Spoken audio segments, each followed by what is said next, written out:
সুশিক্ষা। মাধ্যমিক পাস ছেলে ইমাম চলে গেলে মসজিদে, ভাই তুমি যাও, তোমার দাড়ি বড় আছে, এই তুই বড় পাঞ্জাবি তুমি যাও, এই যে ঠেলাঠেলি হয় না? হয় না? কেন হয়? অথচ নামাজ পড়ানোর জন্য বড় দাড়ি রাখা বাধ্যতামূলক না। নামাজ পড়ানোর জন্য মাথায় পাগড়ি বাধ্যতামূলক না। একটা জেনারেল ক্যাটাগরির ছেলে মাথায় টুপি না থাকলেও, মুখে এত বড় দাড়ি না থাকলেও, সে যদি প্যান্ট গাঁটের উপরে থাকে পবিত্র থাকে, আর শার্ট যদি পরে থাকে, আর যদি কোরআন পরিপূর্ণ সহি করে পড়তে পারে, নামাজের পূর্ণ মাসআলা জানা থাকে, ইমামতি করতে পারবে না? পারবে না? বলুন। পিছনে 7 জন লোক দাঁড়িয়ে আছে, সব দাড়ি বড় বড়, সব, আমি দাড়ি টুপির অপমান করছি না, আল্লাহর কসম না, এটা জাস্ট বোঝানোর জন্য বলছি। দাড়ি আছে, টুপি আছে, পাঞ্জাবি আছে, কিন্তু কোরআন জানে না। আর একটা শিক্ষিত ছেলে, একজন মাস্টার বা একজন ডাক্তার, জেনারেল ক্যাটাগরি, সে কোরআন বিশুদ্ধ করে পড়তে পারে, মুখে আলহামদুলিল্লাহ দাঁড়িয়ে আছে, হয়তো টুপি পরে আসেনি, প্যান্ট পরে আছে, গাঁটের উপরে শার্ট পরে আছে, ওযু আছে। বলুন কে ইমামতি করবে? কে? যে কোরআন জানে, যে শিক্ষিত। তাহলে আমার ছেলের জেনারেল শিক্ষায় শিক্ষিত হচ্ছে, কিন্তু আমার ছেলেটা একটা নামাজ পড়তে পারছে না। আমার মেয়েটা অনেক শিক্ষিত, কিন্তু আমার মেয়ে কোরআন পড়তে পারছে না। আমার মেয়েটা অনেক শিক্ষায় শিক্ষিত, বলে মেয়ে কিরকম? বলে পর্দাওয়ালি, বরকাওয়ালি, হিজাবওয়ালি, আবার টিকটক ভিডিও করে। হ্যাঁ, মুসলমানের মেয়ে অ্যাকাউন্ট খুলে বসে আছে, টিকটক ভিডিও করে, লাখ লাখ লাখ লক্ষ লক্ষ ফলোয়ার। পিছনে আপনি কোন মেয়ের যদি পিছনে ফলো করেন, পেটের চামড়া উড়িয়ে দেবে না? এই দেবে না? দেবে না? এই আমার পিছনে ঘুরছিস কেন? আর অনলাইনে যদি ফলো করেন, বলবে আমার খুব ভালো ফলোয়ার। বুঝতে পারছেন কি কথা বলছি? এই হচ্ছে আমাদের সমাজের অবস্থা। পর্দাওয়ালা আলাদা, হিজাবওয়ালা আলাদা। হিজাব যে কোনো কেউ পড়তে পারে, কিন্তু পর্দা করার জন্য যেমন বোরকাত প্রয়োজন, নিজের কণ্ঠটা পরপুরুষের সঙ্গে কথা না বলা, এটাও পর্দা। নিজের সোশ্যাল মিডিয়া ছবি মেয়েদের পোস্ট না করা, এটাও পর্দা। নিজের চোখকে পরপুরুষ থেকে হেফাজত করা, এটাও পর্দা। নিজের কোন পরপুরুষের সঙ্গে বিনা প্রয়োজনে দেখা সাক্ষাৎ করা না করা, এটাও পর্দা। এই সবগুলি মেয়েদের পর্দার মধ্যে পড়ে। আর ইসলাম নারীকে সবচাইতে বেশি নিরাপত্তা দিয়েছে। আল্লাহর নবী সাল্লাল্লাহু আলাইহি ওয়াসাল্লাম বলেছেন, একজন নারী আদ-দুনিয়া কুল্লুহা মাতা ও খায়রুল মাতা'আদ দুনিয়াল মারআতু সালিহা। একজন নারী যদি সৎ হয়, পবিত্র হয়, বিদুষী হয়, জ্ঞানী হয়, ধার্মিক হয়, সারা পৃথিবীতে যা কিছু সম্পদ আছে, যা কিছু আছে, তার চাইতে একটা দিনদার পরেশগার নারী পৃথিবীর সবচাইতে অমূল্য সম্পদ। বলুন সুবহানাল্লাহ। এই দিনদার, শিক্ষিতা, ধার্মিকা রমণী কি করে চিনবেন মেয়েটা ভালো, আপনার স্ত্রী ভালো? হাদিসে আছে 3টে মেয়েটার মধ্যে চরিত্র থাকবে। এটা বলে আমি শেষ করে দিচ্ছি। নাম্বার 1, ওই মেয়েটা স্বামীর সামনে হাসি খুশি থাকবে, স্বামীর সামনে হেসে কথা বলবে, স্বামীকে কোনোদিন দুঃখ দেবে না। নাম্বার 2, ওই নারীটা স্বামীর অবর্তমানে, স্বামীর মাল, স্বামীর সামানপত্র, স্বামীর আসবাবপত্র, স্বামীর জন্য নিজের সৌন্দর্য, ওই মেয়েটা বাড়ির বাইরে স্বামী গেলে তার পরিপূর্ণ স্বামীর মাল সম্পদ সব হেফাজত করবে। নাম্বার 3, ওই নারীটা স্বামী যা কিছু বলবে অক্ষরে অক্ষরে পালন করবে। এই নারীটা হচ্ছে সবচাইতে উত্তম এবং জান্নাতি নারী। বলুন সুবহানাল্লাহ। নারীকে ইসলাম পর্দা করে ছোট করেনি। যদি কোনো প্রাইম মিনিস্টার, যেমন আমাদের দেশে প্রধানমন্ত্রী, বিরোধী দলনেতা, এদেরকে Z+ নিরাপত্তা দেওয়া হয়। Z+ নিরাপত্তাটা কি? 34 থেকে 35টা কমান্ডো পাবে। আর কি পাবে? বুলেট প্রুফ গাড়ি পাবে। আর কি পাবে? 24 ঘন্টা তাদের সিকিউরিটি থাকবে, 24 ঘন্টা বডিগার্ড থাকবে। আর কি থাকবে? তারা যখন কোনো বাইরে যাবে, আগে পরে পূর্ণ নিরাপত্তা দেবে। এই নিরাপত্তা, এবং তাদের বাড়িটাও পাহারা দেবে। এই নিরাপত্তার নাম কি? নিরাপত্তা Z+। কে পায়? প্রধানমন্ত্রী। আর কে পায়? রাহুল গান্ধী। আর কে পায়? এরকম বেশ কিছু আমাদের দেশের সাংবিধানিক ব্যক্তিরা পায়। এবার বলুন, ইসলাম একটা নারীকে হিজাব পরিয়ে বাইরে যাওয়ার আগে হয় ছেলে, নয় ভাই, নয় স্বামী, নয় বাপ, অথবা গায়ের মাহরম ব্যক্তি, অথবা মাহরম ব্যক্তি যার সঙ্গে বিয়ে করা হারাম, এরকম ব্যক্তি ছাড়া একটা নারী বাইরে সফর করতে পারবে না। হিজাব ছাড়া, পর্দা ছাড়া বাইরে যেতে পারবে না। এই যে হাই সিকিউরিটি, এটা নারীর ছোট করেছে না নারীর নিরাপত্তা দিয়েছে? কোনটা বলুন? কোন মানুষ যদি বলে প্রধানমন্ত্রীর সামনে 30-35টা পুলিশ পাহারা দিচ্ছে, যেখানে যাচ্ছে পুলিশ, বাড়িতে পুলিশ, এটা প্রধানমন্ত্রী ছোট করছে, এটা ছোট করা না। ঠিক একটা নারীকে ইসলাম 24 ঘন্টা হয় স্বামীর কাছে পাহারাদার থাকবে, নয় বাপের কাছে পাহারাদার থাকবে, নয় ছেলের কাছে থাকবে, নয় ভাই পাহারা দেবে, এবং নিজেকে কন্ট্রোল করে হেফাজতের মধ্যে, বোরকা হিজাবের মধ্যে থাকবে। এটাই নারীর সবচাইতে হাই সিকিউরিটি। বলুন সুবহানাল্লাহ। আমি আস্তে আস্তে একটা তথ্য দেখছিলাম, পৃথিবীতে সবচাইতে ধর্ষণ বেশি কোন দেশগুলো হয়? সুইজারল্যান্ড, এই দেশে সবচাইতে বেশি ধর্ষণ হয়। আর সবচাইতে কম ধর্ষণ হয় লেবানন, সৌদি আরব, মিশর। কেন? সেখানে প্রত্যেকটি নারী হিজাব পরে থাকে এবং ধর্ষণের শাস্তি মৃত্যুদণ্ড। কি বলছি কথা বুঝতে পারছেন না? ইসলাম ফলো করলে, ইসলাম মেনে নিলে আপনার জান এবং মালের নিরাপত্তা পাবেন। বলুন সুবহানাল্লাহ। তো যাই হোক, স্ত্রীকে কন্ট্রোল করার এই কটা বলে দিই, বিদায় নিই। 1 নম্বর হচ্ছে বাড়িতে যখন ঢুকবেন স্ত্রীকে সালাম দেবেন। বলুন ইনশাআল্লাহ। 2 নম্বর, আপনি বাড়িতে গেলেই আপনার বিবির জন্য একটা গিফট, কিছু একটা নিয়ে যাবেন। নাম্বার 3, যখন বাড়িতে খেতে বসবেন সর্বদা স্বামী স্ত্রী একই প্লেটে একসঙ্গে খাওয়ার চেষ্টা করবেন। এটা আপনার স্ত্রীর জন্য মহব্বত বাড়বে। বলুন সুবহানাল্লাহ। নাম্বার 4, স্ত্রীর রূপের প্রশংসা করতে হয়। যদিও মন ভালো, তারপরে বলবেন আহ সত্যি তুমি আমার চাঁদ, তুমি ঘরে আসার পরে ঘরে আর আলো লাগে না। কি বুঝলেন? তোমার হাতের খাবার যেন একদম আরসালান বিরিয়ানি, দাদা বৌদি বিরিয়ানি ফেল। এসব কথা বললে কি হয়? স্বামী স্ত্রীর ভালোবাসা বাড়ে। আল্লাহ আমাদের সবার পরিবারগুলোকে হেফাজত করুক। সকলে বলুন আল্লাহুম্মা আমিন। প্রচন্ড ঠান্ডা পড়ছে, ঠান্ডা বাড়ছে। এই পর্যন্ত থাক নাকি? এরা ফোন করছে, আর 10 মিনিট বলো, মানে আর লোক আছে আসছে তারপর। ও আচ্ছা আচ্ছা, 8-10 মিনিট চল তো, চলো ঠিক আছে ঠিক আছে। আমার অসুবিধা নেই, আমার বললে সকাল পর্যন্ত চালাবো, সে রেকর্ড আছে আমার। কিন্তু আপনারা যে কাঁপছেন আমি তো দেখতে পাচ্ছি। কি বুঝলেন? আমি আর একটু আজান শোনানোর জন্য বলছি। আজান, এই দেখো আজান শুনে। সেই আমাদের দক্ষিণ 24 পরগনায় ফলতা বলে একটা জায়গা আছে, ডায়মন্ড হারবার, শুনেছেন? শোনেন নাই? হ্যাঁ শুনেছেন তো? হ্যাঁ শুনেছেন নিশ্চয়ই। ওখানে প্রোগ্রাম করছি, প্রায় রাত 12:50, 1টা বেজে গেছে। যদি আমি 12টার পর প্রোগ্রাম করি না, তো ওরা চাপে ফেলে সে 1টা বন্ধ করিয়ে দিয়েছে। শেষে কমিটির ছেলেরা ধরেছে, বললে হুজুর একটু আজান দাও। কি বলছে? আজান দাও। আমি বললাম ভাই আজান দিতে পারি, কিন্তু আমার আজান শুনে আবার কেউ যদি পুকুরে গোসল করতে নামে, তখন তো বিপদ হয়ে যাবে। আরে এটা কি ফজর আজান নাকি কি আজান ওরা বুঝবে? ও তো ঘুমিয়েছিল। যখন আমার আজান শুনবে যদি গোসল করে, ওরকম ব্যাপার হবে না তো? মেয়েরাও এখানে আছে নাকি? তাহলে গোসলের কোনো ব্যাপার নেই। আল্লাহ হেফাজত করুক সকল। আল্লাহুম্মা আমিন। এই যে আজান হচ্ছে পবিত্র ডাক, এটা মনে রেখে দেবেন। অনেক মসজিদগুলিতে এটা খুব কষ্ট লাগে, যখন ভালো ভালো মসজিদ দেখি নামাজ পড়তে যাই, ইমাম সাহেব খুব ভালো যোগ্য মানুষ, আর মুয়াজ্জিন সাহেব লাঠিটা ধরে খুঁড়িয়ে খুঁড়িয়ে এসে, আর লাঠিটা এই সিঁড়ির পাশে রেখে, আর মাইকটা ঠুকে ঠুকে আল্লাহু আকবার, আল্লাহু আকবার, মানে এটা হচ্ছে শেষ আজান, আর বাঁচবে বলে মনে হয় না। একটা ভালো মুয়াজ্জিন মসজিদে রাখা যায়। আজান কত পবিত্র ডাক জানেন, আর কত সুন্দর করে বলতে হয়। আল্লাহু আকবার, আল্লাহু আকবার, ছোট্ট করে আল্লাহু আকবার, আল্লাহু আকবার, আশহাদু আল্লা ইলাহা ইল্লাল্লাহ, আশহাদু আল্লা ইলাহা ইল্লাল্লাহ,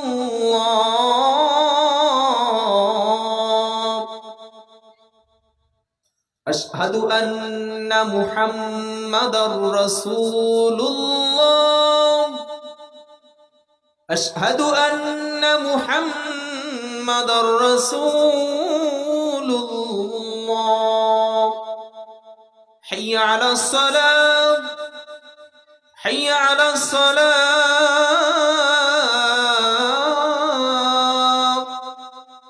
হাইয়া আলাল ফালাহ, হাইয়া আলাল ফালাহ। আল্লাহু আকবার, আল্লাহু আকবার, লা ইলাহা ইল্লাল্লাহ।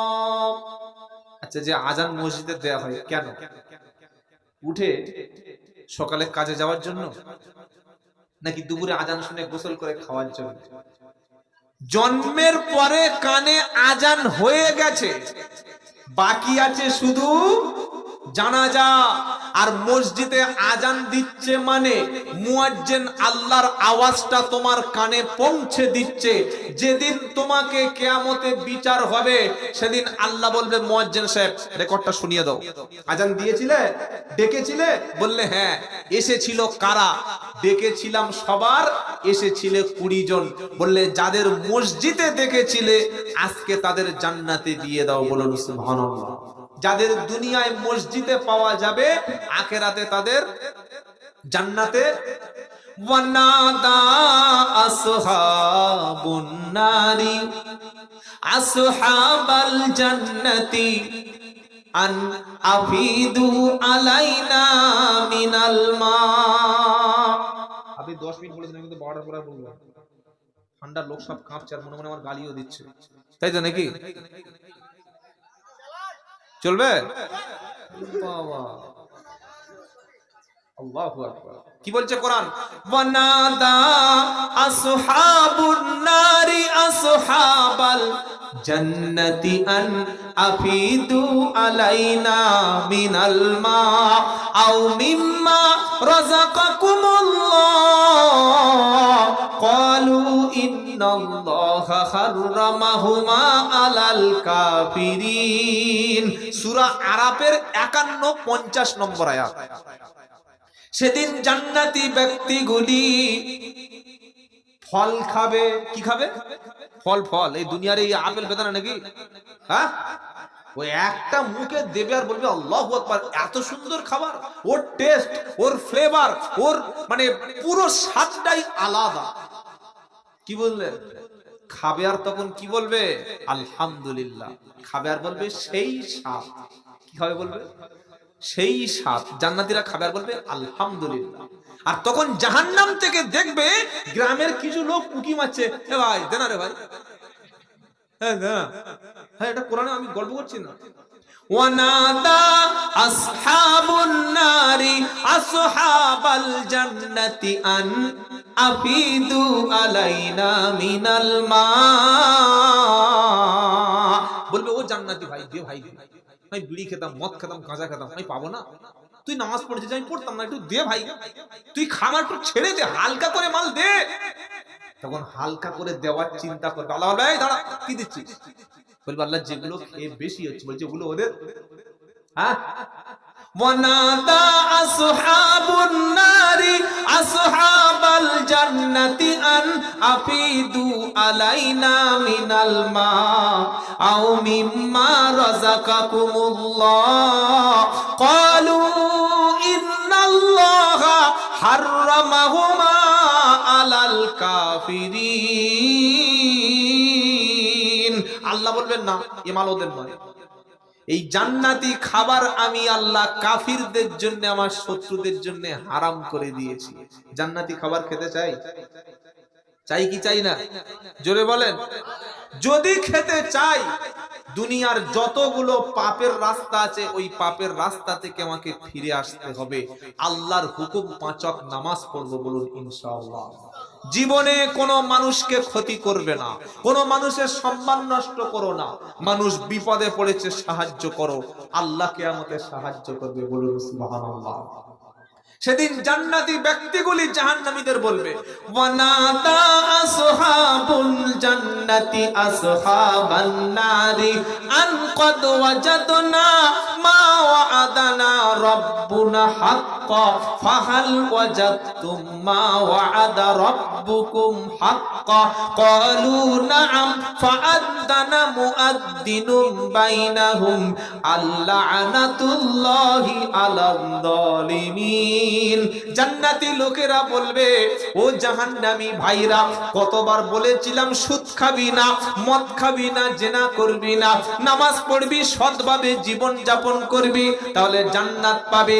আমরা ভালোভাবে দুনিয়াতে ঈমানের উপর চলেছিলাম, তাই আল্লাহ আমাদের উপরে রাজি হয়ে জান্নাত দান করেছে, আল্লাহ আমাদের ওয়াদা রক্ষা করেছে।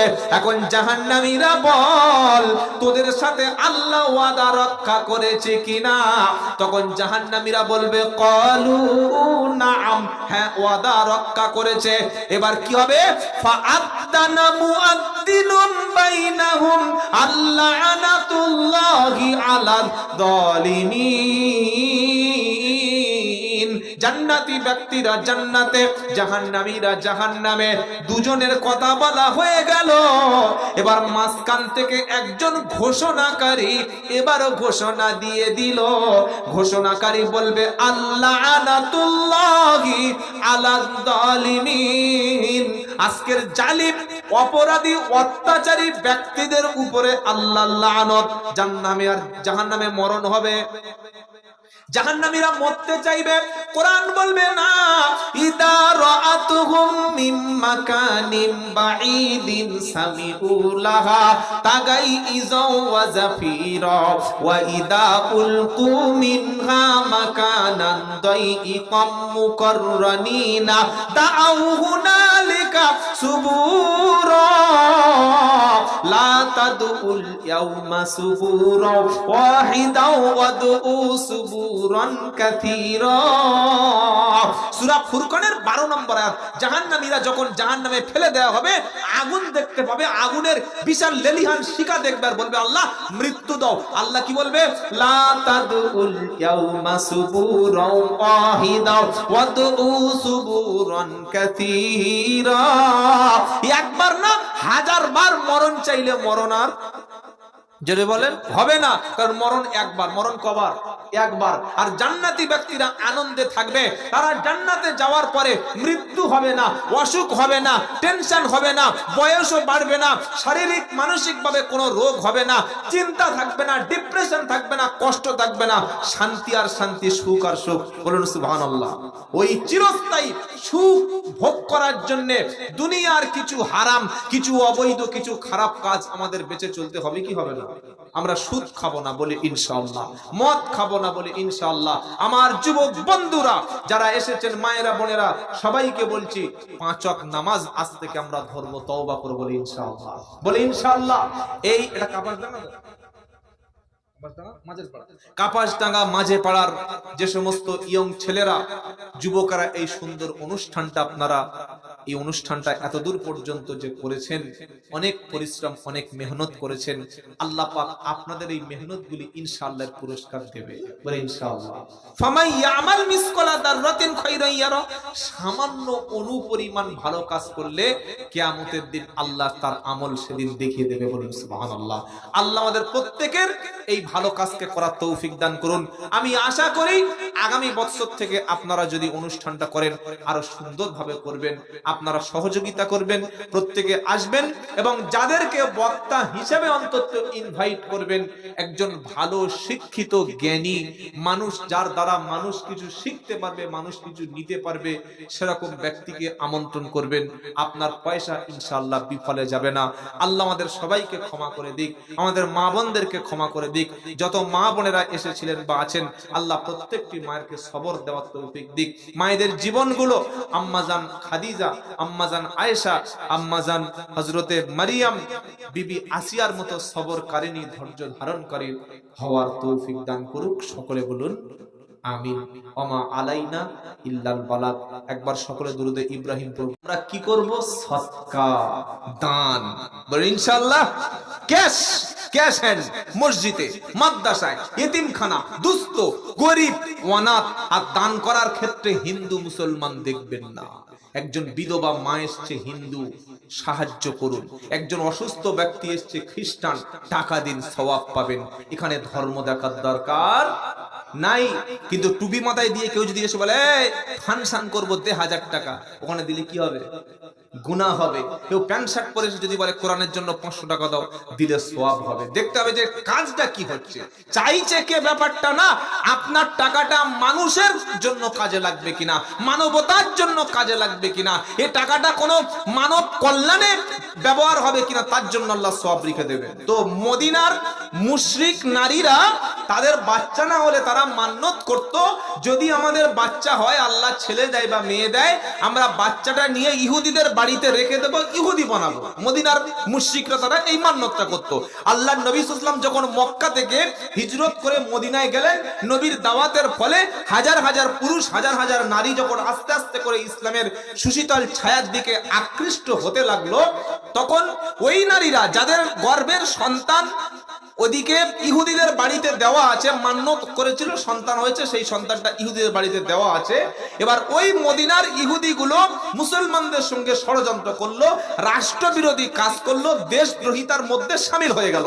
আল্লাহ হুকুম করলো মদিনার রাষ্ট্রের যে বাউন্ডারি, মদিনার বর্ডারের মধ্য থেকে ইহুদিদেরকে উচ্ছেদ করে ওদের বার করে দাও। ওরা রাষ্ট্রদ্রোহী, ওরা মদিনার শান্তি রাষ্ট্রদ্রোহী, ওদেরকে বার করে দাও।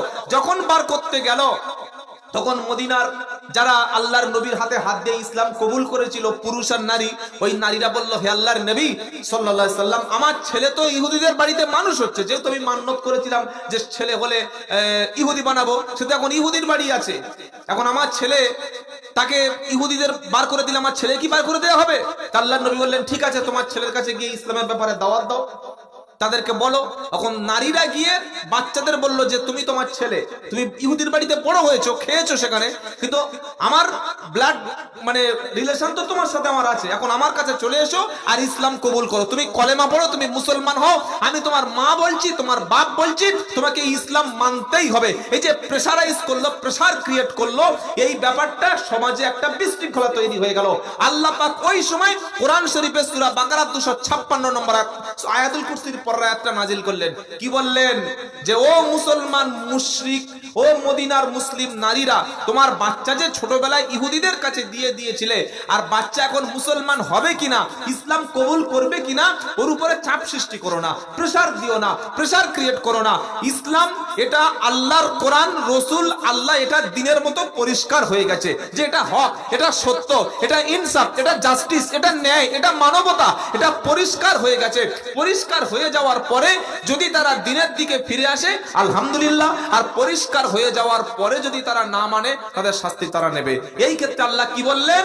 কোরআন, লা ইকরাহা ফিদ্দীন কদ তাবায়্যানার রুশদু মিনাল গাই ফামান ইয়াকফুর বিত্তাগুতি ওয়া ইউমিন বিল্লাহি ফাকাদ ইসতামসাকা বিল উরওয়াতিল উসকা।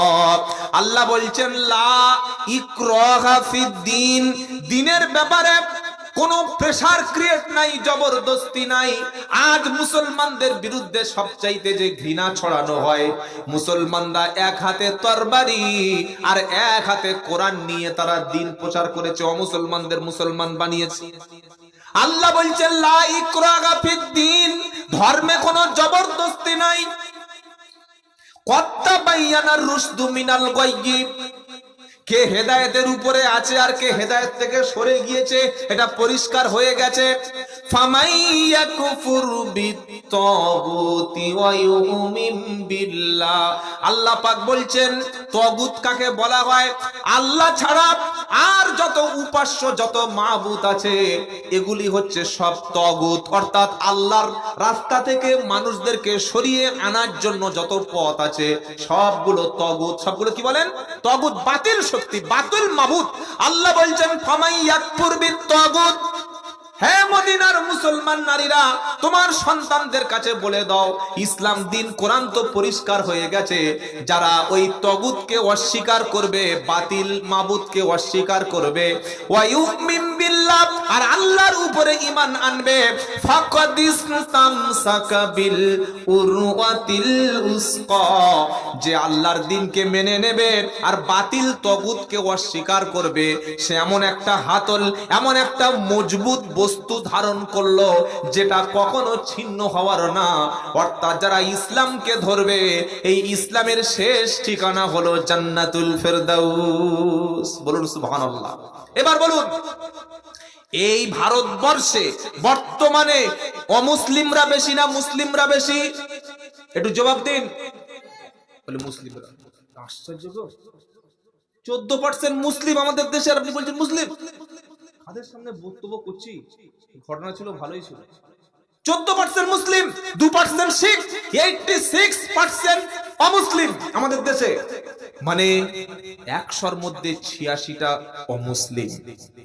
এবার মোগলেরা, সম্রাট আকবর, সম্রাট বাবর, সম্রাট শাহজাহান, ঔরঙ্গজেব যখন এই দেশে শাসন করেছিল, 7.5 থেকে 800 বছর যখন মুসলমানরা ক্ষমতায় ছিল, তখন মুসলমানরা বেশি ছিল সংখ্যায় না অমুসলিমরা? কোনটা জানা আছে বলুন? অনেকে বলছে না, তখন মনে হয় মুসলমান বেশি ছিল, আর কেটে কেটে কেটে কেটে কেটে কেটে সব হিন্দু কমিয়ে দিয়েছে, তাই তো নাকি? না, ইতিহাস আপনাকে জানতে হবে। যে জাতি পড়াশোনা করে না, যে জাতি শেখে না, যে জাতি বই পড়ে না, যে জাতি শিক্ষা নেয় না, সে জাতির বাঁচার কোনো অধিকার নাই। আজকের বলুন, আমাকে বলেছে যে কোনো রাজনৈতিক কথা বলবেন না, কিন্তু আমি রাজনৈতিক লোক নই, আমি কোন দলের পক্ষে বিপক্ষে নই, কিন্তু আপনাকে একটা প্রশ্ন করে যাচ্ছে আমি, আব্দুল্লাহ জুবায়ের। এই পশ্চিম বাংলায় সবচাইতে বেশি মুসলিম বাস করে, সংখ্যালঘু মুর্শিদাবাদে, কি ঠিক না? বলুন। যখন কংগ্রেস ক্ষমতায় ছিল, তারপরে বামেরা ক্ষমতায় ছিল, তৃণমূল ক্ষমতায় আছে, যত দল ক্ষমতায় ছিল, মুর্শিদাবাদ এই জেলায় একটা মাত্র ইউনিভার্সিটি, তাই তো? আরো যত ইউনিভার্সিটি থাকার দরকার, এটা কোন সরকার করে যায়নি, আর কোন সরকার কোনদিন চায় না যে জনগণ শিক্ষিত হোক। কোন সরকার চাইবে না, না চাইবে সিপিএম, না চাইবে তৃণমূল, না চাইবে কোন দল চাইবে না, কোন ব্যক্তি চাইবে না। কেন চাইবে না? যারা রাজনীতি করে তারা কখনো চায় না জনগণ শিক্ষিত হোক, আর যারা ধর্ম নিয়ে পেট চালায়, ব্যবসা করে, তারাও চাইবে না জনগণ কোনোদিন ইসলাম জানুক। এই দুটো জানলেই তো দুদল ব্যবসায়ী মার খেয়ে যাবে। জনগণ যদি শিক্ষিত হয়ে যায়, তখন প্রশ্ন করতে শিখবে, কেন চাকরি নাই, কেন মদের দোকান বাড়ছে, কেন আমাদের ইউনিভার্সিটি নাই, কেন আজকের আমরা পিছিয়ে আছি, প্রশ্ন করবে।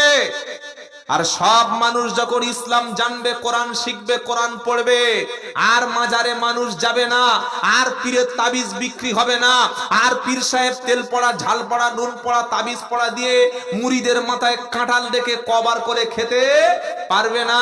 তখন তাবিজের ঝাঁপ বন্ধ হবে, মাজার ব্যবসা লাটে উঠে যাবে, ভণ্ড পীর মুরিদির ব্যবসা গুড়িয়ে চণ্ডীপাঠ হয়ে যাবে।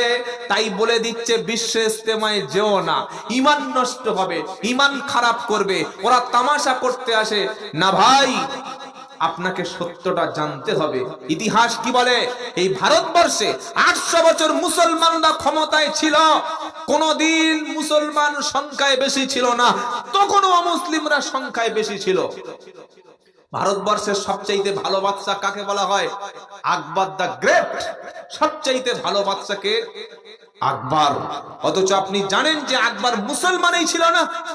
আমি আব্দুল্লাহ জুবায়ের, আমি মুসলমান, আমার বাপ মুসলমান, আমার মা মুসলমান, আমার স্ত্রী মুসলমান। এখন আমি যদি বাড়িতে গিয়ে যদি একটা গণেশ ঠাকুর বাড়িতে রেখে যদি পুজো করি, আমি মুসলমান? হ্যাঁ বা না বলুন? আমি যদি জেসাস ক্রাইস্টের একটা ওই যে যেটা করে রাখে রেখে আর বাড়িতে ঢোকার, আমার গেটে একদম বাড়ির সামনে এরকম করে ঘরে ঢুকছি, আমি কি খ্রিস্টান? তাহলে সম্রাট আকবরকে কি ইতিহাসে লেখা হচ্ছে? তিনি ছিল ভালো একজন, সবচাইতে মোগলদের সেরা সম্রাট আকবর। আকবর কি করেছিল?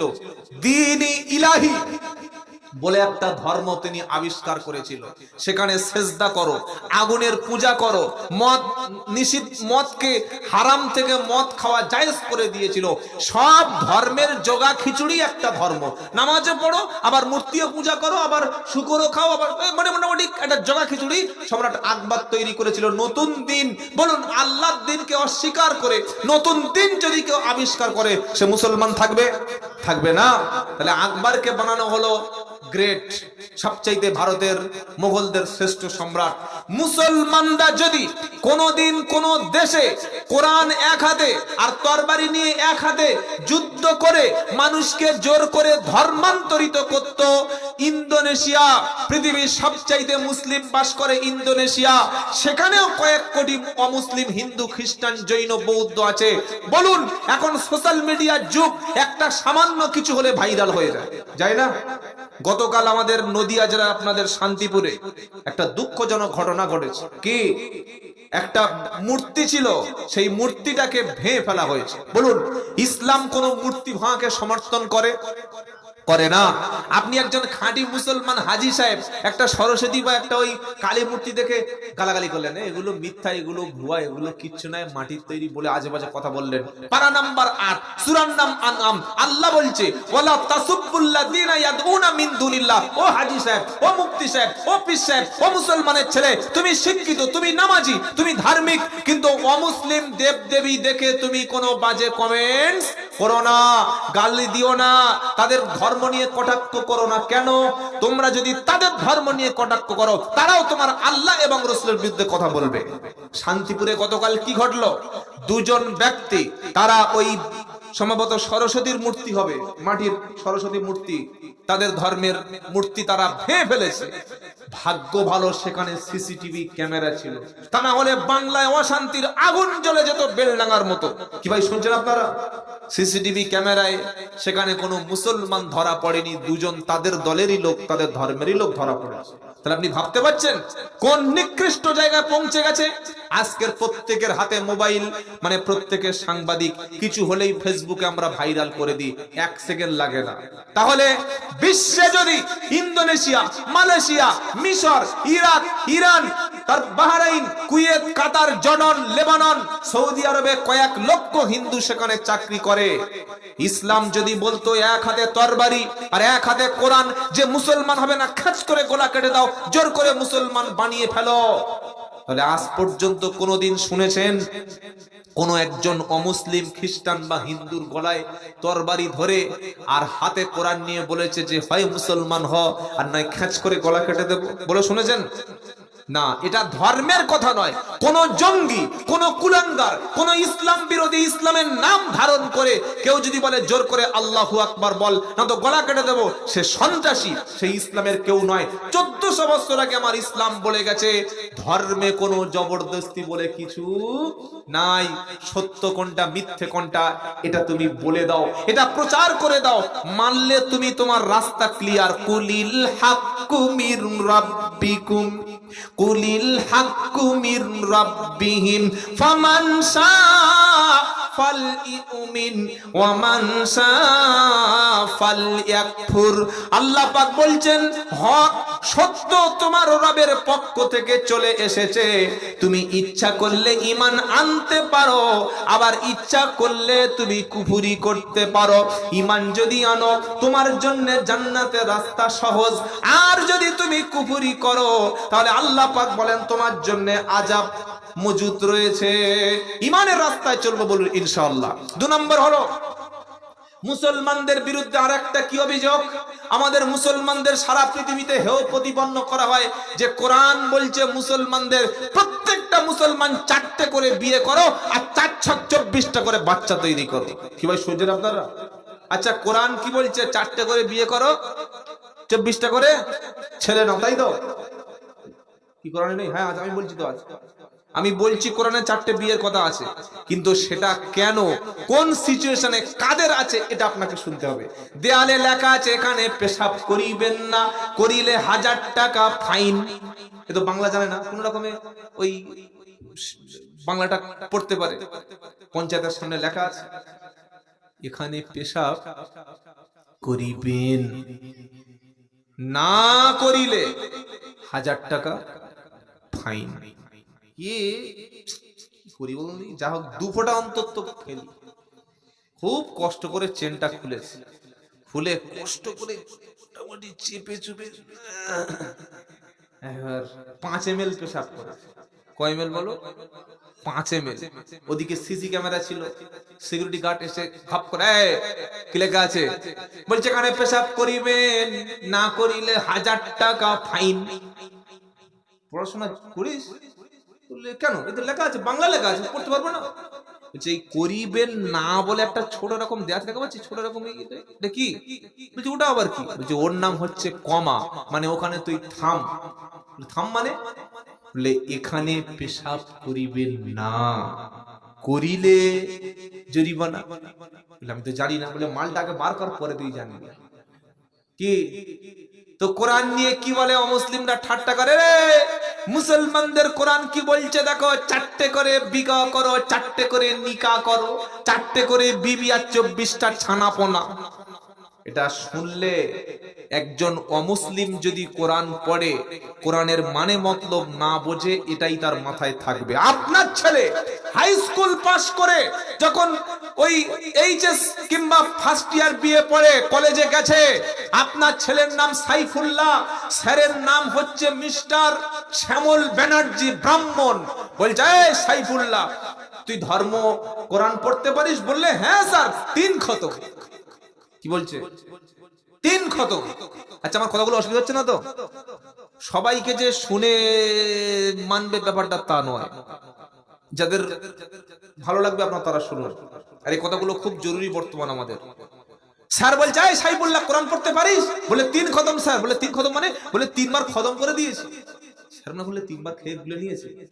তা বললে আচ্ছা তোদের কোরআনে তো 4টে বিয়ের কথা লেখা আছে, তোর আব্বার কটা বউ রে?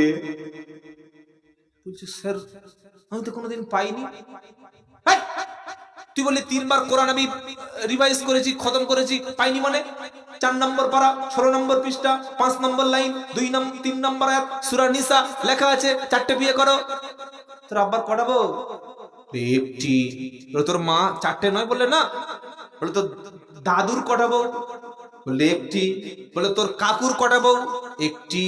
তোর দাদার কটা বউ, ভাবি কটা? একটি। তোদের গ্রামে কোনো মুসলমান কোরআন মানে না রে? বলে কেন স্যার? বলে আরে কোরআন বলছে 4টে বউ করো, আর বউ করলে যতগুলো মাল আসবে ফেলো না, সব বাচ্চা নাও, যা আসবে খালি খালি বাড়ি যাও, বাড়ি যাও, বাড়ি যাও। ও শুনে এইচএস দিয়ে গ্রাজুয়েশন করতে ফার্স্ট ইয়ারে কলেজে গেছে, তো মাথা হ্যাং হয়ে গেছে। বলে ঠিক আছে স্যার, আমি ইমাম সাহেবের জিজ্ঞাসা করে এসে বলবো। আমার কথা বুঝতে পারছেন? ইমাম সাহেব এসে বলছে আসসালামু আলাইকুম, আসরের নামাজ পড়ে। বলছি ইমাম সাহেব, বললে কি? বললে আপনার স্ত্রী কটা? বলে তোর লজ্জা শরম কিচ্ছু নেই, আমি একটা আলেম, তুই আমার বউ জিজ্ঞাসা করছিস? আমার একটা বউ। বলে আর 3টে করেননি কেন? কি চড়ে পাকা মারলে? 3টে বিয়ে কেন করতে যাবো? তোরা যা মাইনে দিচ্ছি একটা তাই পেট চলে না, আর 3টে করে কি আমি কি সরকারি ভাবে ট্যাক্সের টাকা চালাবো? বললো আমাদের স্যার বললো কোরআনে লেখা আছে, আমাদের যে মানে বললো। বলে কোথায় লেখা আছে? বললে সূরা নিসার 3 নম্বর আয়াতে আল্লাহ নাকি বলেছে 4টে বিয়ে কর। আল্লাহ তো বলেছে মুসলমানদের 4টে বিয়ে করতে, আর আপনি একটা করেছেন, আপনি কোরআন মানেন? বলছে ওরে মাথা মোটা, আগে কি পরে কি পুরো ডিটেলসটা পড়তে হবে। এখানে পেশাব করিবেন না ওই রকম যেন পড়ো না। এবার কোরআনের আয়াত জানতে গেলে ঘটনাটা জানতে হবে। কি আল্লাহর নবী সাল্লাল্লাহু আলাইহি সাল্লামের যুগে একজন সুন্দরী নারী ছিল, তার বাবা ছিল না, মা ছিল না, মেয়েটা ইতিম ছিল। আর মেয়েটার অনেকগুলো খেজুরের বাগান এবং কোটি কোটি টাকার সম্পদ ছিল। ছোট বাচ্চা মেয়ে, ইতিম। একজন মানুষ অর্থ লোভী, টাকা লোভী, সম্পদ লোভী। লোভ বোঝেন? লোভ, এই লোভ বোঝেন না? বোঝেন না? মেয়ে দেখতে গিয়ে মেয়ে পছন্দ করছে না, মেয়ের বাপ ক টাকা দেবে আগে কন্টাক্ট করছে, আগে বাইক দেবে কিনা, 5 ভরি সোনা দেবে কিনা।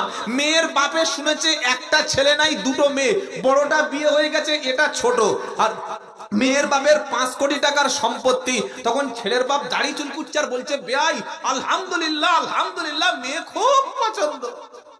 মেয়ে পছন্দ না মাল পছন্দ গো। তুমি এই মুখে নামাজ পড়ছো আর বলছো জান্নাত খুঁজছি, দুনিয়া তো মাল খুঁজছো। কি ভাই এরকম হয় না? হয় না? এমনও মুসলমান আছে শ্বশুরের কাছ থেকে সম্পত্তি নেবে বলে, শ্বশুরের কাছ থেকে বিয়ের সময় টাকা নেবে বলে, শ্বশুরের টাকায় বাড়ি করবে বলে, শ্বশুরের টাকায় গাড়ি কিনবে বলে ভিক্ষুকের মতো হাত পাচ্ছে। এটা তো হারাম। ইসলাম নারীদেরকে পয়সা দিতে বলেছে আর আমরা শ্বশুরের কাছ থেকে হাত পেতে খাই না। ভাই যুবক যারা বিনা পয়সায় বিয়ে করো, তোমার শ্বশুর তার 18-20 বছরের মেয়েটাকে ভালোবেসে লেখাপড়া শিখিয়ে বড় করে সুস্থ করে তোমার মতো একজন যুবকের হাতে তুলে দিয়েছে ভালোবাসার কন্যাটা। আবার টাকা কেন, আবার গাড়ি কেন, আবার বাড়ি কেন, আবার ডিমান্ড কেন, আবার সম্পদের তুমি ভাগীদার হতে যাও কেন? এটা তো হারাম। শ্বশুর যদি খুশি মনে সবকিছু দেয়, নেওয়া জায়েজ আছে। কথা মনে থাকবে ইনশাআল্লাহ। ওই আরবের মানুষটি সুন্দরী নারীর পয়সা ছিল, টাকা ছিল, জমি জায়গা ছিল, অনেকগুলি খেজুরের বাগান ছিল, কিন্তু বাপ মা কেউ ছিল না। এমন ছোট্ট একটা ওই এতিম নারীটাকে লালন পালন করলো, নিজে লালন পালন করে মানুষ করছে এই উদ্দেশ্য, আমি ওই মেয়েটাকে বড় হলে বিয়ে করব, আর বিয়ে করে তার সম্পত্তির মালিক আমি হব, তবে তার মোহর আনা আমি দেব না। উদ্দেশ্য ভালো। একটা সুন্দরী মেয়ে, বাচ্চা মেয়ে মানুষ করছে কেন? কোটি কোটি কোটি টাকার মালিক আছে, সম্পদ আছে, আমি বিয়ে করব, সম্পত্তিগুলো ভোগ করব, লাথি মেরে তাড়িয়ে দেব। হ্যাঁ, এই উদ্দেশ্য তাকে বিয়ে করবে। আল্লাহর এই হাদিসটা আয়েশা সিদ্দিকা বর্ণনা করছেন, আর তাফসিরে ইবনে কাসিরের একদম সূরা নিসা 3 নম্বর আয়াতের তাফসিরে এটা লেখা আছে। আমি আপনাকে পড়াশোনা করে বলছি ভাই, শুনছেন? আল্লাহর নবীর কাছে যখন এই রকম কথা আসলো, আল্লাহ পাক তখন বললেন, ওহে ব্যক্তি তুমি শোনো, তুমি তো বিয়ে করবে নারীর সৌন্দর্য ভোগ করবে বলে, তুমি তার সম্পদটা ভোগ করবে বলে। যে মেয়ের বাপ নাই মা নাই, এতিম এতিম মেয়ে, ওই মেয়ের যদি কোনো পয়সা না থাকে, সম্পদ না থাকে, তুমি তো বিয়ে করবে না। একে বিয়ে করছো এই উদ্দেশ্য করে সম্পদ ভাগীদার হবে বলে, অর্থ সম্পদের ভাগীদার তুমি হবে বলে। তোমার উদ্দেশ্য যদি সম্পদ থাকে, ওই নারীর অধিকার তুমি দিতে পারবে না, তার প্রতি জাস্টিস তুমি বজায় রাখতে পারবে না, তাহলে ওই রকম সম্পদশালীর নারীর সম্পদ হরণ করার উদ্দেশ্য তুমি বিয়ে করো না, বরং এই নারীকে বাদ দিয়ে অন্য নারীদের মধ্যে থেকে বিয়ে করো। কেমন?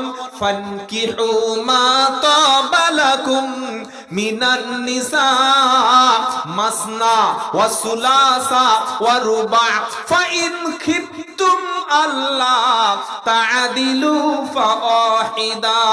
সূরা নিসার 3য় আয়াতে আল্লাহ পাক বলছে, ফানকিহু, তোমরা বিবাহ করো, মা তাবা লাকুম মিনান নিসা, তোমাদের মধ্যে পছন্দ করে যে মেয়েগুলি, যাদের পছন্দ হয় তাদের মধ্য থেকে, মাসনা 2টো, সুলাসা 3টি, ওয়ারুবা 4টি।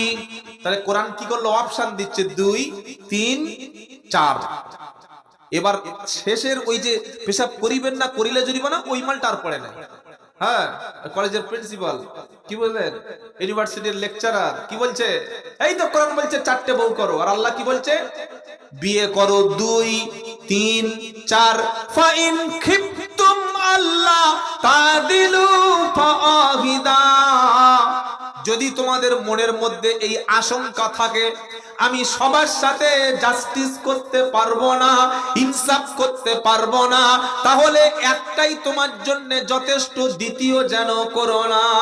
এই আয়াতটা কাদের জন্য, কোন ব্যক্তিদের জন্য বলা হয়েছে?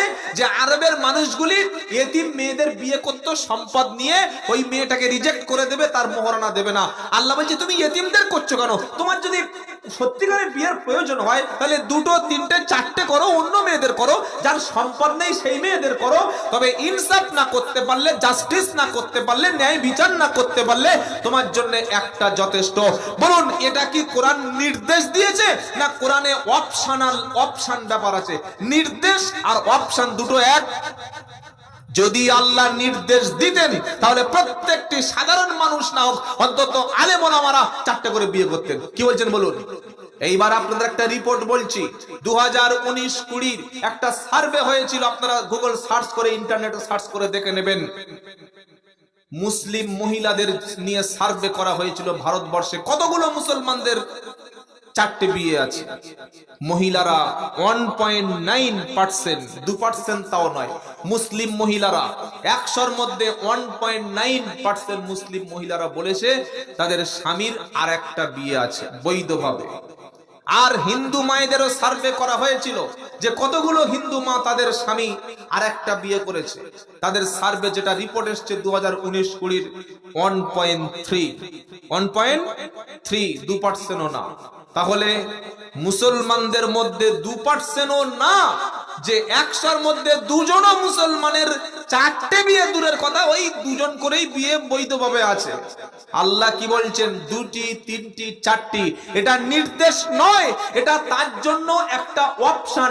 প্রথম বিয়ে করেছো, এই স্ত্রীর বাচ্চা নাই, এই স্ত্রী তোমার কথা মেনে নিচ্ছে না, এই স্ত্রীকে তাড়িয়ে দিলে সে আর যেতে পারবে না, তার উপায় নেই, তুমি আরেকটা স্ত্রীকে বিয়ে করলে, সেই স্ত্রীটা কিছুদিন পর পক্ষাঘাত হয়ে গেল, তার একটা ক্যান্সার হয়ে গেল, শরীর খারাপ হয়ে গেল, আরেকটা তুমি বিয়ে করলে, সেই স্ত্রীও বন্ধা, সেই স্ত্রীর চরিত্রহীনা, তোমার অবাধ্য হয়ে গেছে, তুমি 4 নম্বর বিয়েটা করলে আর কিয়ামত পর্যন্ত বিয়ে করতে পারবে না। এটা অপশনাল ব্যাপার, এটা তোমাকে ঐচ্ছিক ব্যাপার, এটা নির্দেশ না। সুতরাং কোরআনের আয়াতের ভুল ব্যাখ্যা করে আজকের টেলিভিশন চ্যানেলগুলি, সোশ্যাল মিডিয়াগুলি মুসলমানদের বিরুদ্ধে খেপিয়ে দেওয়া হচ্ছে যে এরা 4টে করে বিয়ে করে আর 24টা করে ছেলে পুলে 28-30টা করে বাচ্চা নেয়। আর কি বলছে? মুসলমানরা সবচাইতে শিক্ষা বিরোধী। ওই মুসলমান শুনে রাখো, এই পৃথিবীর জমিনে সর্বপ্রথম বিশ্ববিদ্যালয় কারা তৈরি করেছে বলুন জানা থাকলে? জানেন? আমি আব্দুল্লাহ জুবাইর বলে দিচ্ছি, পৃথিবীর জমিনে প্রথম ইউনিভার্সিটি তৈরি করেছিলেন, নাম হলো ফাতিমা। বাড়ি কোথায়? মরক্কো। মুসলিম নারী। কত খ্রিস্টাব্দে? 859 খ্রিস্টাব্দে মরক্কোর ফাতেমা, তিনি সর্বপ্রথম ইউনিভার্সিটি তৈরি করেছিলেন। প্রথম বিশ্ববিদ্যালয় মুসলমানরা তৈরি করেছিলেন। আজকের বড় আফসোস লাগে, কষ্ট লাগে, যখন একজন মুসলমান ছেলে কোরআন পড়তে জানে না, একটা মুসলমান মা যখন কোরআন জানে না, এর চাইতে আফসোস আর কিছু হতে পারে না। কোরআন কি বলেছে শিক্ষার ব্যাপারে? নবীর উপরে প্রথম কথা কি ছিল? ইকরা বিসমি রাব্বিকাল্লাযী খালাক, খালাকাল ইনসানা মিন আলাক। আল্লাহ নবী, আল্লাহ দুনিয়ার কোন একাডেমিক, দুনিয়ার কোন এই যে সিস্টেম, যে শিক্ষা ব্যবস্থা, এই শিক্ষা তাকে দেননি। আল্লাহ সর্বোচ্চ শিক্ষা, আসমানি শিক্ষা, ওহির শিক্ষা তাকে দিয়ে শিক্ষিত করেছেন। সুবহানাল্লাহ। আল্লাহ বলছেন নবী আপনি পড়ুন। নবী বললেন আমি পড়তে পারি না। আবার বিশ্ব নবী জিব্রাইল বলছেন নবী আপনি পড়ুন। নবী বলছেন পড়তে পারি না। তিনবার যখন নবীকে আলিঙ্গন করা হলো, বিশ্ব নবী বললেন জানি না। চতুর্থবার জিব্রাইল বিশ্ব নবী মুহাম্মদ মুস্তাফা সাল্লাল্লাহু আলাইহি সাল্লামকে বুকের সঙ্গে আলিঙ্গন করলেন। তারপরে বিশ্ব নবীর জবান থেকে কোরআন শরীফের সূরা আলাকের 5টি আয়াত বার হয়ে গেল। বলুন সুবহানাল্লাহ। এ বাবাজিরা, আল্লাহর ভাইরা, আপনার খাওয়া হোক বা না হোক, আপনার ঘর থাকুক বা না থাকুক, ভাড়ার ঘরে বাস করুন, তারপরে ছেলে এবং মেয়েকে শিক্ষা থেকে বঞ্চিত করবেন না। বলুন ইনশাআল্লাহ। আপনাদের মুর্শিদাবাদের মানুষের পয়সার অভাব আছে নাকি? বলেন, পয়সার অভাব নাই। প্রচুর দান আপনারা করেন, প্রচুর দান করেন। দান করেন না? একটা বাবরি মসজিদে কত কোটি টাকা আপনারা দিয়েছেন বলুন তো? শুধু বাবরি কেন, এলাকার যে জলসাগুলো, মাদ্রাসার যে প্রোগ্রামগুলো হয়, 1 লাখ টাকা, 50,000 টাকা, 20,000 টাকা, 10,000 টাকা, 5,000 টাকা দিয়ে যাচ্ছে। আল্লাহ আপনাদের মুর্শিদাবাদের মানুষের হৃদয়কে অনেক বড় করে দিয়েছে, আলহামদুলিল্লাহ। তবে এই টাকাগুলি সন্তানদের শিক্ষার পিছনে ব্যয় করব। বলুন ইনশাআল্লাহ। আপনি আপনার ছেলেকে গাড়ি কিনে দিতে পারলেন কি পারলেন না? ঘর বেঁধে দিতে পারলেন কি পারলেন না? এটা বড় প্রশ্ন না। কিন্তু আপনার এলাকার মধ্যে একটা MBBS ডাক্তার আছে কিনা, একটা মহিলা ডাক্তার আছে কিনা? মায়েদের এমন কঠিন সিক্রেট রোগ হয় যেটা পুরুষ ডাক্তারের চাইতে, বলার চাইতে তারা মৃত্যু পর্যন্ত বরণ করতে পারে, কিন্তু বলতে পারে না। আমাদের দরকার সেই ডাক্তার বানানো। আমরা সেদিকে পয়সা খরচ করবো, বলুন ইনশাআল্লাহ। আমাদের দরকার আইপিএস অফিসার, আমাদের দরকার ডব্লিউবিসিএস অফিসার, আমাদের দরকার আইনজীবী। আজকের বিচার ব্যবস্থাকে ধ্বংস করে দেওয়া হচ্ছে। শারজিল ইমাম খালিদ উমর খালিদ 5 বছর বিনা কারণে তাদেরকে জেলে আটকে রাখা হয়েছে। আশারাম বাবুর মতো ধর্ষক 1000 বার ধর্ষণ করার পরে, ওই রাম রহিম 1000 নারীকে ধর্ষণ করে হত্যা করে দেওয়ার পরে জেলের বাইরে। আপনি কি বলছেন? বিচার ব্যবস্থা আজকের নিরপেক্ষতা হারিয়ে ফেলছে। সুতরাং আপনাদেরকে শিক্ষার জন্য খরচ করতে হবে। মসজিদে 30 লাখ টাকা খরচ করবেন কেন? কেন মসজিদে পাথর লাগবে? কেন মসজিদে এসি লাগবে? কেন মসজিদে সুন্দর টাকা লাগবে? ওই মসজিদের মধ্যে 4টে 5টা শিক্ষক দিয়ে প্রত্যেকটি বাচ্চা যেন কোরআন শিখতে পারে, দিন শিখতে পারে, সে ব্যবস্থা করুন। মসজিদগুলিতে ডিজিটাল লাইব্রেরি সিস্টেম করুন। মসজিদগুলিতে কিতাব থাকবে। একটা মুসলমান মসজিদে শিক্ষিত ছেলে এসে বলছে, ভাই নবীর জীবনী আছে? এই নামাজিদের বলছে, ভাই নবীর জীবনী আছে। তখন একটা বুড়ো লোক বলছে, তুই কে রে? কার ছেলে রে? কার ছেলে? বলে আমি শামসুদ্দিনের ছেলে মঈনুদ্দিন। বললে ওই তুই এঁচড়ে পাকা মাল, মসজিদের নামাজ পড়তে এসে নবীর জীবনী খোঁজ করছিস। যা বেরো, নামাজ পড়ে বাড়ি গেছো। আচ্ছা, এটা বলা ঠিক হয়েছে? এই শিক্ষিত ছেলেটা কোত্থেকে জানবে? সে তো আলেম নয়, সে তো একজন ইসলামিক স্কলার নন। তাহলে তাকে জানার জন্য মসজিদ মাদ্রাসায় গিয়ে বই খোঁজ করতে হবে। প্রত্যেকটা মসজিদে যেন একটা করে ইসলামিক লাইব্রেরি থাকে। মুসলমানদের শিক্ষার ব্যাপারে আল্লাহ কোরআনের প্রথম কথাটা শিক্ষা দিয়ে শুরু করলো। আর আল্লাহ বলছেন, আমি নবীদেরকে জ্ঞান দান করেছি। সুবহানাল্লাহ বলেন। দাউদ নবীকে আল্লাহ বলছেন, ওয়ালাকাদ আতাইনা দাউদা ওয়া সুলাইমানা ইলমা। আল্লাহ বলছেন, আমি দাউদ এবং সুলাইমান তাদেরকে জ্ঞান দান করেছি। সুবহানাল্লাহ বলবেন না? আবার হযরতে ইউসুফ নবীকে জ্ঞানের ব্যাপারে আল্লাহ পাক বলেন, শিক্ষার ব্যাপারে বলেন, ওয়ালাম্মা বালাগা আশুদ্দাহু আতাইনাহু হুকমা ওয়া ইলমা। আল্লাহ বলছেন, ইউসুফ নবী যখন ম্যাচিউর হয়ে গেল, বয়স প্রাপ্ত হয়ে গেল, বয়স সন্ধিক্ষণে পৌঁছে গেল, আমি আল্লাহ তাকে জ্ঞান দান করলাম, তার মধ্যে হিকমত দান করলাম, ইলম দান করলাম, জ্ঞান দিলাম। বলুন সুবহানাল্লাহ।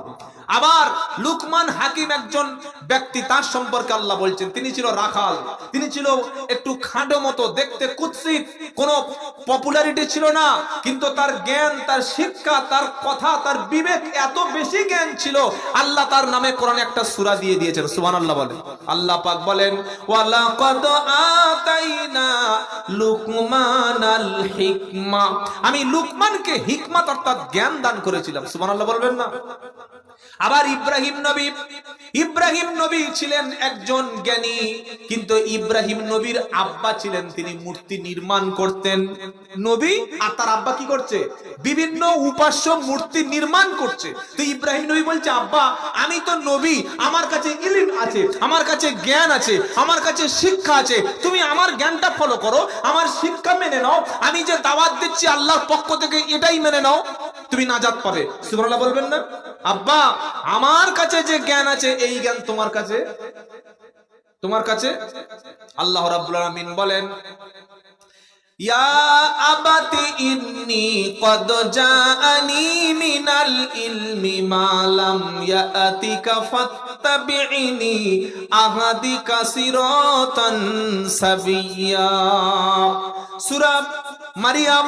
আল্লাহ রাব্বুল আলামিন ইব্রাহিম নবী বলছে, ইয়া আবাতি, ও আমার পিতা, ইন্নী কদ জাআনি মিনাল ইলম, নিশ্চয়ই আমার কাছে আল্লাহ পাক জ্ঞান দিয়েছেন, আমার কাছে ইলম আছে। সুবহানাল্লাহ বলেন। এই এরকম মূর্খতা কথা কোনোদিন বলবেন না, কি যে আমার বাপ দাদা যা করেছে আমি তাই করব। মরে গেছে 40-এর দিন বড় বড় বাড়িতে ডেকে খাবার টাবার দিয়ে রান্না করে, আর গোটা পাড়ার লোক খাচ্ছে। কি এখানে হয় খানা মরে গেলে? কথা বলছে না? এখনো হচ্ছে নাকি? কম বেশি হয়। একজন আলেম গিয়ে বলছে, ভাই মরে গেছে, মসজিদ মাদ্রাসায় সদকা জারিয়া না করে তুমি খাওয়াচ্ছ কেন? বলছে, আমার বাপ করেছে তাই করছি। যুক্তি দেখে। আর সব বর্তমানে একটা নিকৃষ্ট বিদআত চালু হয়ে গেছে সমাজে, একদম কাঁচা বিদআত এবং টাটকা বিদআত। কি বিদআত?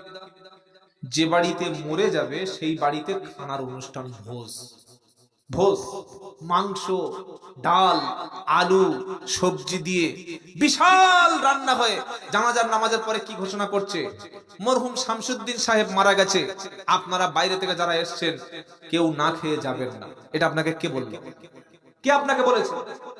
ইসলাম কি বলে? যে বাড়িতে মাইয়েত হয়ে গেছে সেই বাড়িওয়ালিকে তার প্রতিবেশীরা খাবার পাঠাবে। বাইরে থেকে এসছে, জানাজা পড়বে, সে বাড়ি চলে যাবে। যদি খুব নিকট আত্মীয় থাকে, আত্মীয় স্বজন তাকে খাওয়ার ব্যবস্থা করবে। অনেক জানাজার নামাজে গিয়ে দেখি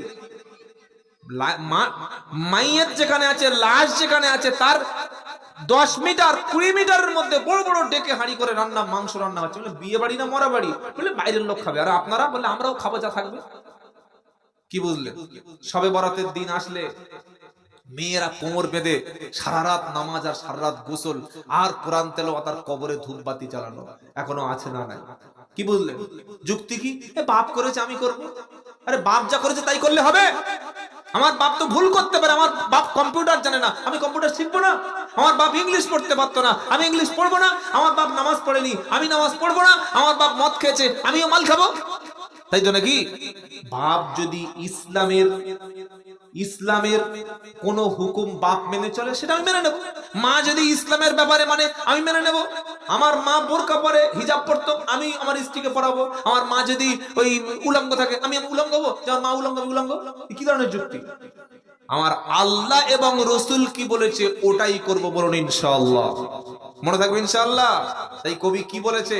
কি বলেছে বড় পীর, কি বলেছে ছোট পীর, কি বলেছে তোমার বাপ দাদারা। এটা একটু বলবো? অনেকের কষ্ট হয়। কি বলেছে বড় পীর, কি বলেছে ছোট পীর, কি বলেছে তোমার বাপ দাদারা। ওই সব কথা ছাড়ো, ওই সব কেচ্ছা ছাড়ো, যদি তুমি পারো আল কোরআনটা বুঝে তুমি একটু পড়ো। ওই সব কথা ছাড়ো, যদি তুমি পারো আল কোরআনটা বুঝে তুমি একটু আমল করো।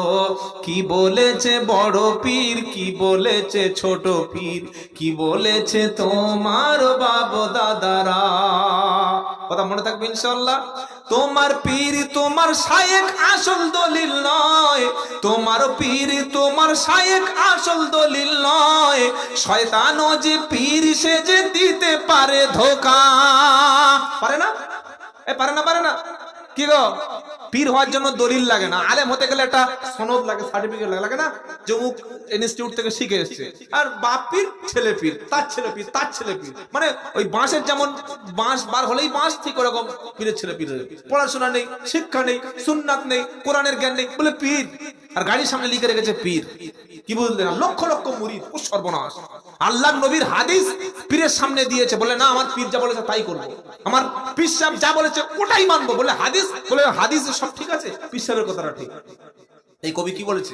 কি বলেছে তোমার পীর, কি বলেছে ছোট পীর, কি বলেছে বড় পীর, কি বলেছে ছোট পীর, কি বলেছে তোমার বাপ দাদারা। তোমার শায়েখ তোমার পীর আসল দলিল না, তোমার পীর তোমার শায়েখ আসল দলিল না। শয়তানও যে পীর সে যে দিতে পারে ধোঁকা। তাই বায়াত হওয়ার আগে বন্ধু, তাই বায়াত নেওয়ার আগে বন্ধু পীর যাচাই করো। কি বলেছে বড় পীর, কি বলেছে ছোট পীর, কি বলেছে তোমার বাপ দাদারা। এই সব কেচ্ছা ছাড়ো, যদি তুমি পারো আল কোরআনটা বুকের সঙ্গে একটু তুমি ধরো। নারাই তাকবীর। ধরবো ইনশাআল্লাহ। ইসলাম শিখুন, কোরআন শিখুন। ইব্রাহিম নবী বাপের আঙ্গুল, ছেলের আঙ্গুল বাপের চোখে দিচ্ছে। কিসের আঙ্গুল? শিক্ষার আঙ্গুল দিয়ে কি বলছে? ইয়া আবাতি ইন্নী কদ জাআনি মিনাল ইলম। ও আমার আব্বা, আমার কাছে নিশ্চয়ই ইলম এসেছে। মালাকা, যা তোমার কাছে নাই। সুবহানাল্লাহ, সুবহানাল্লাহ বলবেন না? বলছে আব্বা আমার কাছে যে জ্ঞান এসেছে না, এই জ্ঞান তোমার কাছে নাই। সুতরাং ফাত্তাবিনি আহাদিকা সিরাতান সাবিলা। দুনিয়া। ও আমার আব্বা, আমার অনুসরণ করো, আমার যে ইলম আছে না, এই জ্ঞানের অনুসরণ করো, আমি সহজ সরল হেদায়েতের রাস্তা, জান্নাতের রাস্তা দেখিয়ে দেবো। সুবহানাল্লাহ বলেন। আবার আমাদের নবীকে আল্লাহ পাক বলছেন, ও নবী, ওয়ালা ইনিত্তাবাআতা আহওয়াহুম বা'দাল্লাযী জাআকা মিনাল ইলম মা লাকা মিনাল্লাহি মিন ওয়ালিয়্যিন ওয়ালা নাসীর। এটা সূরা বাকারার একদম 120 নম্বর আয়াত, প্রথম পারা 17 পৃষ্ঠার প্রথম লাইন, 120 নম্বর আয়াত। আল্লাহ বলছেন, নবী, তোমার কাছে ইলম আসার পরে, আমার পক্ষ থেকে কোরআনের আয়াত, কোরআনের ওহী পরিষ্কার হয়ে যাওয়ার পরে যদি তুমি ওই বাতিল ভ্রান্তদের অনুসরণ করো, আমার পক্ষ থেকে কোনো সাহায্যকারী আর থাকবে না। যাই প্রচন্ড ঠান্ডা, আমরা কথা আবার শেষ করে দিই।